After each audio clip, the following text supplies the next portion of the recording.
सद्गुरू श्री ब्रह्मचैतन्य महाराज गोंदवलेकर यांचं प्रवचन 1 जानेवारी। नाम हे परमात्म स्वरूपच आहे। नाम म्हणजे भगवंताचे नाव। साधन या दृष्टीने देवाच्या निरनिराळ्या नावात फरक नाही।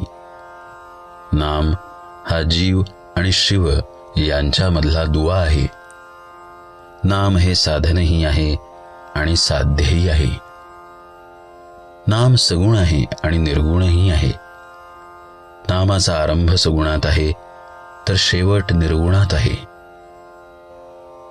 आरंभ सगुणात आहे असे म्हणण्याचे कारण हे की भगवंत मुळात जो निर्गुण निराकार आहे तो जेव्हा सगुणात आला तेव्हाच त्याला नामरूप लागले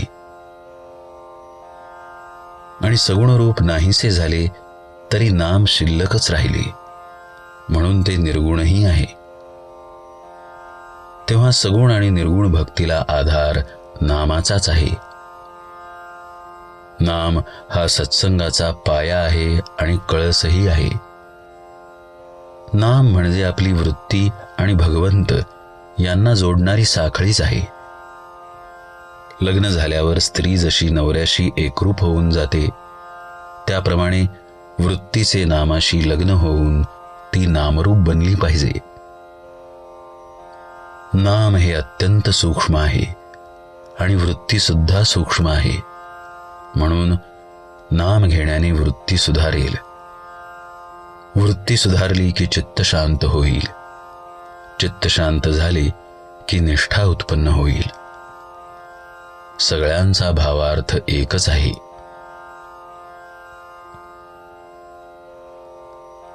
अन्नाला स्वतःची चव असते, त्यात आपण आपली गोडी आणि आवड घालून नंतर ते खातो।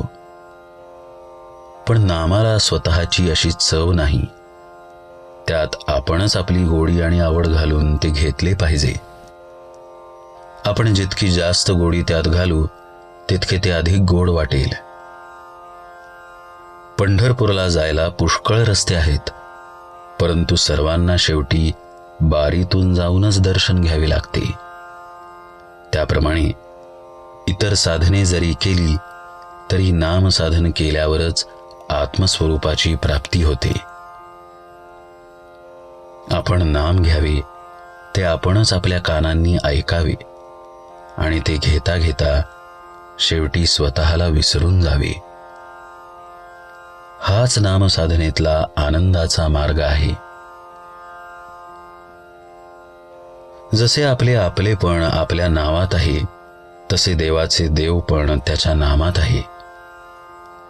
आपण आज जे नाम घेतो तेच नाम शेवटपर्यंत कायम राहते, परंतु देहबुद्धी जसजशी कमी होत जाईल तसतसे नाम अधिकाधिक व्यापक आणि अर्थगर्भ बनत जाते आणि शेवटी नाम हे परमात्म स्वरूपच आहे असा अनुभव येतो।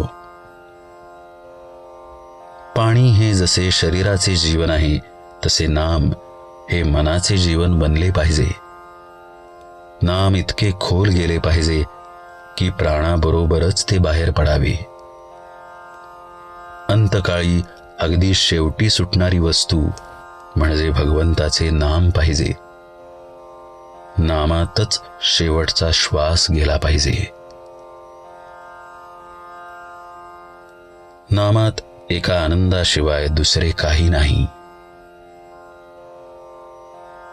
जानकी जीवन स्मरण जय जय राम।